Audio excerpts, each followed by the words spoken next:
ketika hati mulai berantakan? Assalamualaikum warahmatullahi wabarakatuh. Saudaraku yang insya Allah dimuliakan Allah, semoga kita selalu dalam keadaan sehat walafiat. Amin ya rabbal alamin. Pernah nggak sih ngerasa hati ini kayak rumah yang berantakan, bro? Banyak debu dosa, perabotan iman miring-miring, dan jendela ketakwaan mulai buram. Mungkin dulu hati kita bersih, selalu semangat ibadah, tapi sekarang rasanya berat banget buat sekadar salat tepat waktu. Kalau sudah begini, berarti saatnya kita beres-beres hati. Yuk, kita cari tahu bagaimana cara memperbaikinya dengan ajaran Islam yang sebenarnya. Hati itu berubah jadi wajar kalau kadang berantakan. Rasulullah Shallallahu Alaihi Wasallam pernah bersabda, sesungguhnya hati manusia itu berada di antara dua jari dari jari-jari Allah. Dia membolak-balikannya sesuai dengan kehendaknya. Hadis riwayat Muslim. Dari sini kita tahu, hati itu memang sifatnya gampang berubah. Kadang merasa dekat dengan Allah Subhanahu wa Ta'ala, kadang merasa jauh. Jadi, kalau hati kita mulai terasa hampa, bukan berarti kita orang paling buruk sedunia. Yang penting, kita sadar dan mau memperbaikinya, bro. Dosa itu bikin hati kotor, jadi harus dibersihin. Pernah lihat kaca yang kotor banget sampai nggak bisa dipakai ngaca? Begitu juga hati kita kalau kebanyakan dosa. Rasulullah Shallallahu Alaihi Wasallam bersabda, jika seorang hamba melakukan satu dosa, maka titik hitam akan muncul di hatinya. Jika dia bertobat dan meninggalkan dosa itu, hatinya akan kembali bersih. Hadis riwayat Ibnu Majah. Artinya, setiap dosa itu seperti noda hitam yang menutupi cahaya iman kita.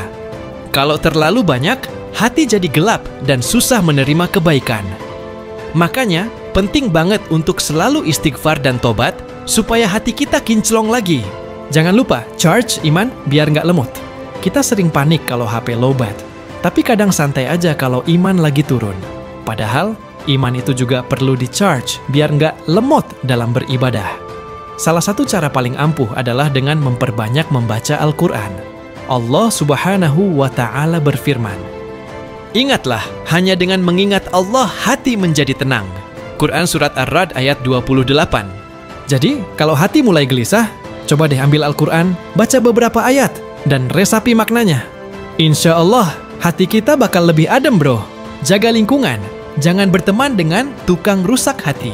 Kalau kita sering nongkrong sama orang yang suka gosip, lama-lama kita jadi ikutan. Kalau sering dengerin hal negatif, hati kita juga ikut terpengaruh. Makanya, penting banget pilih lingkungan yang baik. Rasulullah Shallallahu Alaihi Wasallam bersabda, seseorang itu akan mengikuti agama temannya, maka hendaknya kalian melihat siapa yang menjadi teman dekatnya. Hadis riwayat Abu Dawud. Coba cek, siapa aja teman yang sering kita ajak ngobrol. Mereka makin mendekatkan kita ke Allah Subhanahu wa Ta'ala, atau malah menjauhkan. Sedekah itu obat hati yang ampuh. Hati yang kotor itu kayak mesin yang butuh oli baru. Salah satu oli terbaik buat hati kita adalah sedekah. Rasulullah Shallallahu Alaihi Wasallam bersabda, sedekah itu dapat memadamkan dosa sebagaimana air memadamkan api. Hadis riwayat Tirmizi. Jadi, kalau hati mulai terasa berat, cobalah bersedekah. Nggak harus besar, yang penting ikhlas. Kadang, memberi Rp1.000.000 dengan tulus lebih besar, pahalanya daripada memberi 1.000, tapi berat hati, bro, hehe. Doa itu penting, jangan cuman andalkan usaha sendiri. Kadang kita udah coba berubah, tapi kok rasanya tetap berat. Nah, jangan lupa doa.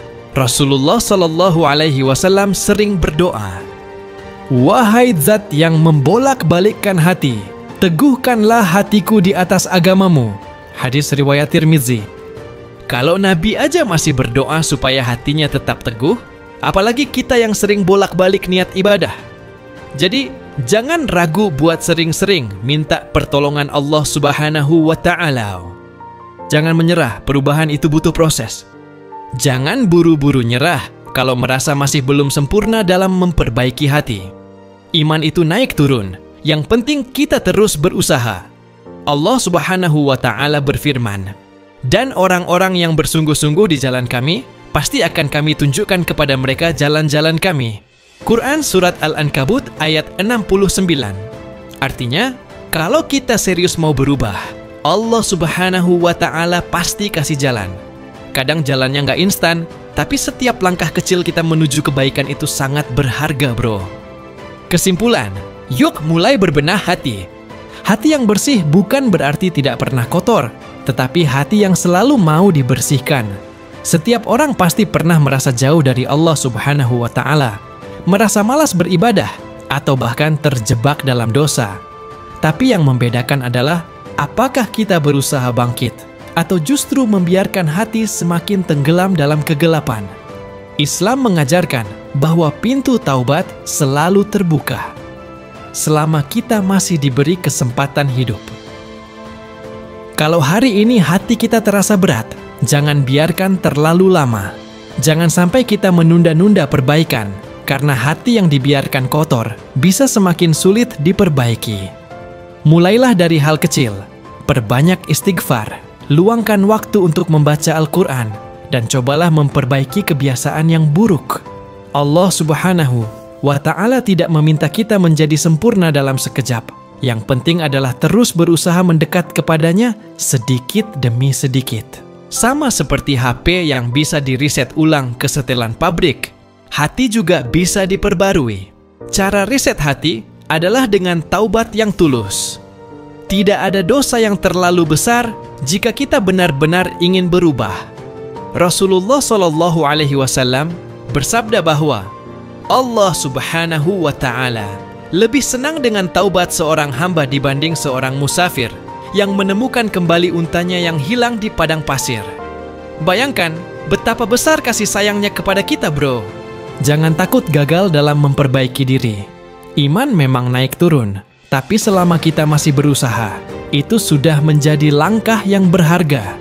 Jangan biarkan rasa malas atau godaan setan membuat kita menyerah. Kalau hari ini jatuh, besok coba lagi. Kalau hari ini masih berat untuk sholat tepat waktu, jangan berhenti berusaha. Allah Subhanahu wa Ta'ala melihat usaha kita, bukan hanya hasil akhirnya. Selain itu, jangan lupa untuk mencari lingkungan yang baik. Hati yang sudah dibersihkan bisa kembali kotor jika kita terus-menerus berada di lingkungan yang buruk. Teman-teman yang baik, bacaan yang bermanfaat, dan kebiasaan positif bisa menjadi filter yang menjaga hati kita tetap bersih. Karena itu, penting bagi kita untuk selalu memperhatikan siapa yang ada di sekitar kita dan apa yang kita konsumsi, baik secara fisik maupun mental. Akhirnya, ingatlah bahwa kita tidak sendirian dalam perjalanan ini. Semua orang pasti pernah merasa hatinya berantakan, tetapi yang terpenting adalah bagaimana kita meresponsnya. Jangan biarkan diri kita terlarut dalam keterpurukan. Mulai sekarang, ayo kita sama-sama berusaha memperbaiki hati dan semakin mendekat kepada Allah Subhanahu wa Ta'ala. Semoga Dia selalu membimbing kita ke jalan yang lurus dan memberikan keteguhan hati dalam kebaikan, bro. Amin.